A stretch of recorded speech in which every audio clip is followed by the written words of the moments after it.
Murder case ಬಗ್ಗೆ Umapathi Gowda first time react ಮಾಡಿದ್ದಾರೆ, ಮಾತನಾಡಿದ್ದಾರೆ. ರಿಪಬ್ಲಿಕ್ ಕನ್ನಡಕ್ಕೆ ಎಕ್ಸ್ಕ್ಲೂಸಿವ್ ಆಗಿ ಮಾತನಾಡಿದ್ದಾರೆ. ಈ ತಗಡು ಶೆಡ್ ವಿಚಾರವಾಗಿ ಮಾತನಾಡಿದ್ದಾರೆ. ಏನು ಹೇಳಿದ್ರು ಉಮಾಪತಿ ಅವರ ಫಸ್ಟ್ ರಿಯಾಕ್ಷನ್ ಅಲ್ಲಿ ರಿಪಬ್ಲಿಕ್ ಕನ್ನಡದಲ್ಲಿ ಉಮಾಪತಿ ಗೌಡ ಎಕ್ಸ್ಕ್ಲೂಸಿವ್. ಈ ಹಿಂದೆ ಉಮಾಪತಿ ಗೌಡ ಹಾಗೂ ದರ್ಶನ್ ನಡುವಿನ ಜಟಾಪಟಿ ಎಲ್ರಿಗೂ ತಿಳಿದಿದ್ದೆ. ಆ ಸಂದರ್ಭದಲ್ಲಿ ಉಮಾಪತಿ ಗೌಡ ಅವ್ರನ್ನ ತಗಡು ಅಂತ ಕರೆದಿದ್ರು.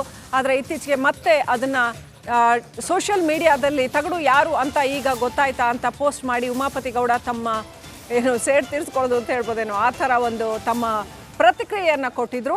ರಿಪಬ್ಲಿಕ್ ಕನ್ನಡಕ್ಕೆ ಎಕ್ಸ್ಕ್ಲೂಸಿವ್ ಆಗಿ ಮಾತಾಡಿದ್ದಾರೆ. ಏನು ಹೇಳಿದ್ದಾರೆ ನೋಡಿ.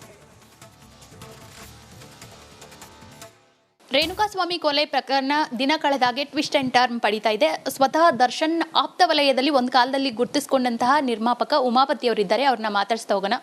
ಸರ್, ಮೊದಲಿಗೆ ಈ ಕೊಲೆ ಬಗ್ಗೆ ತಮ್ಮ ಫಸ್ಟ್ ರಿಯಾಕ್ಷನ್?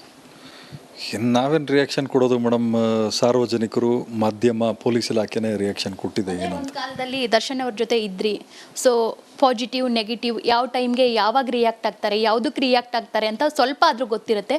ಸೊ ಕೊಲೆ ಹಂತಕ್ಕೆ ಹೋಗಿದೆ ಒಂದು ಮೆಸೇಜು, ಅಶ್ಲೀಲ ಮೆಸೇಜ್ ಅನ್ನೋದು, ಅದ್ರ ಬಗ್ಗೆ ಸರ್?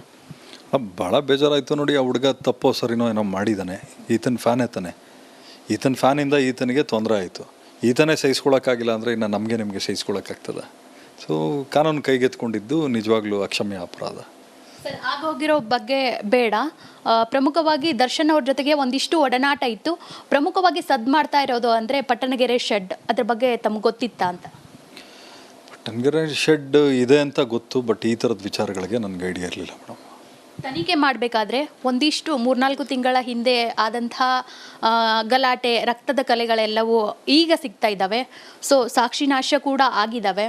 ಸೊ ಎಲ್ಲಾದರೂ ನಿರ್ಮಾಪಕರು ಅಥವಾ ಸಣ್ಣ ಗಲಾಟೆ ಇದ್ದರೆ ಅಲ್ಲಿ ಕರ್ಕೊಂಬಂದು ದರ್ಶನ್ ಅವರು ಡೀಲ್ ಮಾಡ್ತಿದ್ರು. ನಡಿ, ಈಗ ಶುರು ಮಾಡೋಣ.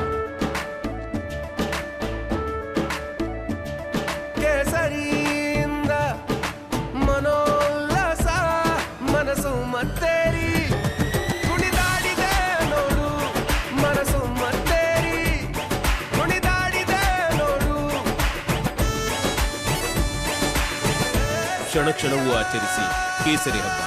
ವಿಮಲ್ ಬಾಯಲ್ಲಿ ಹೇಳಿ ಕೇಸರಿ ಅಂತ ಒಂದಿಷ್ಟು ಗುಮಾನಿ ಶುರುವಾಗಿದೆ ಸರ್. ಅಂದರೆ ಪೊಲೀಸ್ ಇಲಾಖೆ ನಿಮಗೆ ಗೊತ್ತಿದೆ, ಭಾಳ ಎಚ್ಚರಿಕೆ ವಹಿಸಿ ತನಿಖೆ ಮಾಡ್ತಾ ಇದ್ದಾರೆ. ಮಾಡಿದರೆ ಈ ಹಿಂದೆ ಏನಾದರೂ ಆ ರೀತಿ ಅಪರಾಧ ಮಾಡಿದರೆ ಖಂಡಿತವಾಗ್ಲೂ ಅದಕ್ಕೂ ಸೇರಿಸಿನೇ ಶಿಕ್ಷೆ ಆಗಬೇಕು ಅಂತ ನಾನು ಹೇಳೋದು. ಸರ್, ನಮ್ಗೆ ಅನಿಸುತ್ತಾ ಪಟ್ಟಣಗೆರೆ ಶೆಡ್ ದರ್ಶನ್ ಅವರ ಅಡ್ಡ ಆಗಿತ್ತು, ಆಗಿದೆಯಾ ಅಂತ? ಇಲ್ಲ ಮೇಡಮ್, ಅದ್ರ ಬಗ್ಗೆ ನನಗೇನು ಮಾಹಿತಿ ಇರಲಿಲ್ಲ. ಪಟ್ಟಣಗೆರೆ ಶೆಡ್ ಇದೆ ಅಂತ, ಯಾಕಂದ್ರೆ ನಾವೆಲ್ಲ ಲಾರಿ ಬಿಸ್ನೆಸ್ಸಲ್ಲಿರೋರಲ್ವ, ಇದೆ ಅಂತ ಗೊತ್ತಿತ್ತು. ಬಟ್ ಈ ಥರದ ವಿಚಾರಗಳಿಗೆ ಹೆಸರುವಾಸಿ ಆಗ್ತದೆ ಅಂತ ನಾನು ಯಾವತ್ತೂ ಭಾವಿಸಿರಲಿಲ್ಲ. ಈ ಘಟನೆ ಬಳಿಕ ಅಭಿಮಾನಿಗಳು ಮತ್ತೆ ದರ್ಶನ್ ಅವರನ್ನೇ ವಹಿಸ್ಕೊಂಡು ಮಾತಾಡ್ತಾ ಇದ್ದಾರೆ. ಅಂದರೆ ಬಾಸ್ ಮಾಡೋದೆಲ್ಲವೂ ಸರಿ ಅಂತ, ಸೊ ತಪ್ಪು ಮಾಡಿದವ್ರು ಶಿಕ್ಷೆ ಕೊಟ್ಟಿದ್ದೀವಿ ಅಂತ, ಕಾನೂನಿದೆ, ಕಾನೂನನ್ನು ಯಾಕೆ ಕೈಗೆತ್ಕೋಬೇಕು ಅನ್ನೋದು, ಅದ್ರ ಬಗ್ಗೆ ಏನು ಹೇಳ್ತೀರಾ? ಇವಾಗ ನಾನು ಹೇಳೋದು, ಪೊಲೀಸ್ ಇಲಾಖೆಯಲ್ಲಿ ಅವ್ರ ಬಗ್ಗೆ ಕಂಪ್ಲೇಂಟ್ ಕೊಟ್ಟರು ಕೂಡ ಅಂಥವ್ರಿಗೆ ಶಿಕ್ಷೆ ಆಗುವಂಥದ್ದು ಹಾಗೆ ಆಗ್ತದೆ, ಯಾರಾದರೂ ಏನಂತೆ. ಸರ್, ಈಗ ಪ್ರದೂಷ್ ಅವರು ಮತ್ತೆ ದರ್ಶನ್ ಅವರ ಜೊತೆ ಸೇರ್ಕೊಂಡಿದ್ರು. ಸೊ ಅವರೇ ಆಲ್ಮೋಸ್ಟ್ ಪ್ಲ್ಯಾನ್ ಮಾಡಿದ್ರು. ಏನು ಹೇಳ್ತೀರಾ? ಮಾಡಿದ್ರು, ಅವ್ರು ಅನುಭವಿಸ್ತಾರೆ ಅಷ್ಟೇ. ಇವಾಗ ಸೇರ್ಕೊಂಡಿದ್ದಾರೆ ಅಂತ ಆದಮೇಲೆ ಕಡಿಮೆ ತಪ್ಪು ದೊಡ್ಡ ತಪ್ಪು ಅಂತ ಬರಲ್ಲ. ತಪ್ಪೇ ಅಷ್ಟೇ. ನೋಡಿದ್ರಲ್ಲ, ಇದಿಷ್ಟು ಉಮಾಪತಿ ಅವರ ಮಾತಾಗಿದ್ದು. ಕ್ಯಾಮ್ರಾ ಪರ್ಸನ್ ಲಕ್ಷ್ಮೀ ಪುತ್ರ ಜೊತೆ Savita Ramachandra, republic Kannada, Bengaluru.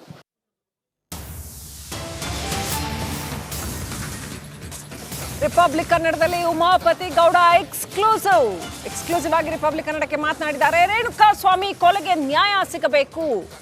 Murder case ಬಗ್ಗೆ ಉಮಾಪತಿ ಫಸ್ಟ್ ರಿಯಾಕ್ಷನ್ ನೋಡಿದ್ರಿ. ಇನ್ನು ಸಾಕಷ್ಟು ವಿಚಾರಗಳನ್ನ ಮಾತನಾಡಿದ್ದಾರೆ. ಇದು ಜಸ್ಟ್ ಟ್ರಯಲ್. ಅಸಲಿ ಇಂಟರ್ವ್ಯೂ 5:15 ಪ್ರಸಾರ ಆಗುತ್ತೆ ರಿಪಬ್ಲಿಕ್ ಕನ್ನಡದಲ್ಲಿ. Exclusive Umapathi Gowda exclusive. Just trial. ಈಗ ನೀವು ನೋಡಿದ್ದು ಉಮಾಪತಿ ಗೌಡ ಏನು ಹೇಳಿದ್ರು ಅಂತ. ಇನ್ನು ಹಲವು ವಿಚಾರಗಳನ್ನ ಹೇಳಿದ್ದಾರೆ. ಆ ಅಸಲಿ ಸಂದರ್ಶನ ಸಂಜೆ 5:30ಕ್ಕೆ ಟೆಲಿಕಾಸ್ಟ್ ಆಗುತ್ತೆ.